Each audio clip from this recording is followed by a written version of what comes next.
Hello, this is David welcoming you to another episode of D&D History Hub. Now, according to that great modern scholar of World War I, Professor Margaret MacMillan, about 32,000 books in English have been published on the origins of World War I. I provide a link below to an excellent lecture on YouTube in which he discusses this. It's called Choice or Accident, The Outbreak of World War I. Now, in my opinion, one of the greatest of these books is The Guns of August by Barbara Tuchman, which you can see here, who won the Pulitzer Prize for this stunning chronicle of the first 30 days of the war, first published in 1962. Tuchman, formerly Barbara Wertheim, was born in New York in January 1912 to a very well-connected and accomplished parents. She graduated with a degree in history and literature in 1933 and eventually found work as a journalist. In 1937, for example, she travelled to Spain to report on the Civil War there. Then in 1939, she married Dr. Lester Tuchman, had children, and in the late 1940s began writing histories in whatever spare time she had with the growing family. So Tuchman, who died in 1989, aged 77, was, in my opinion, an absolutely outstanding writer who was a very competent historian, even though she had no advanced degree in the discipline, which was a fact often used against her by many of her critics, some of whom, I should say, could not write an interesting sentence even if they really tried. Anyway, it should be noted too that at that time of the publication of The Guns of August, there were very few women professional historians. In the words of Margaret MacMillan, The Guns of August reads like a novel, but it was history and firmly based on evidence. In some senses, though, I think, Tuchman was as much an artist as an historian. What I mean is that she was a brilliant writer with penetrating and illustrative, descriptive skills. She was a fabulous wordsmith, if you like. And in The Guns of August, she brings to life the world of the early 20th century and wonderfully depicts the characters that inhabit it, or at least those concerned with this issue of the war. Tuchman, for all her literary creativity and genius, I think, is also on top of the politics, the strategy and the tactics of the opening days of World War I. And she helps us to understand the ambitions, the hopes, the fears of the major players, as well as those in the rank and file. Now, there's nothing funny about war, but Tuchman manages to tease out the humour and manifold ironies where appropriate. Guns of August, to me, is hard to pin down to one particular genre or type. It's easier to say what it isn't rather than what it is. And what it isn't is military history of strategies, tactics and ops along the lines of, say, Basil Littlehart's history of the First World War, and indeed history of the Second World War. It's not a deep dive into politics and policy and the machinations behind all that, such as Fritz Fischer's Germany's aims in the First World War. It's not contextualized within a large time frame, say, such as James Joel's Europe since 1870, and neither is it an examination of the military, cultural and diplomatic political context, such as that of John Keegan's The First World War.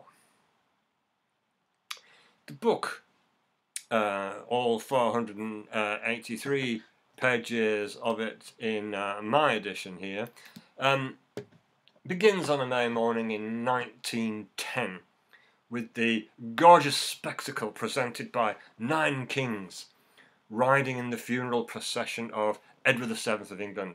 They're clad in scarlet and blue and green and purple, with plumed helmets, gold braid, crimson sashes, and jewelled orders flashing in the sun. Big Ben tolled 9 o'clock as the cortege left the palace.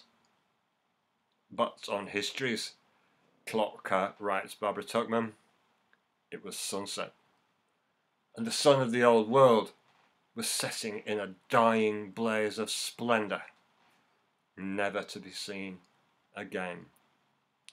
Also in the procession that she describes was none other than Archduke Franz Ferdinand, described as the future source of tragedy, tall, corpulent and corseted, with green plumes waving from his helmet. After the funeral is over and the dangerous internecine squabbles of the nations represented there are exposed, Britain's Lord Isher is quoted as saying, "All the old boys which have marked the channel of our lives seem to have been swept away." A major player in this sweeping away is introduced in the second chapter, and in one form or another, the man, his plan, its variance, remains with us for the rest of the book. And so enter the monocled, cold and distant Count Alfred von Schlieffen, the arch military planner and chief of the German General Staff from 1891 to 1906, and schooled in Clausewitz's precept, "The heart of France lies between Brussels and Paris." Although this path presented the annoying difficulty of Belgian neutrality, Schlieffen determined not to let that little thing get in Germany's way. If Germany was to fight a two-front war, Russia in the east and France in the west, the attack west must come through Belgium to finish off France quickly with an outflanking manoeuvre that avoided a frontal clash. Belgium, it was supposed, wouldn't fight back, or its sympathisers intervene.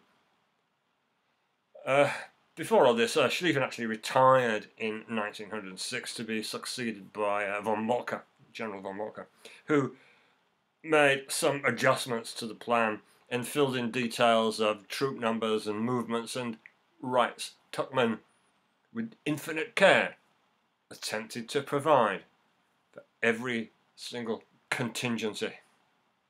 The French, angrily brooding over defeat and the loss of Alsace and Lorraine in the Franco-Prussian War of 1870-71, believed it could defeat the Germans via its doctrine of the constant offensive, bolstered by the élan of its troops and their fierceness and tenacity. But, as Tuchman points out, nobody on the French side seemed to mention the need for materiel or firepower.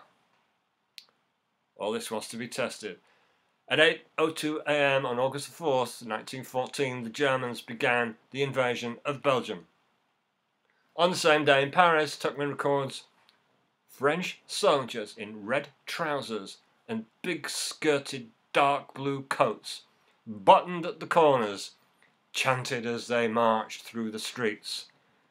Cavalry regiments of cuirassiers with glistening metal breastplates and long black tails hanging down from their helmets were conscious of no anachronism.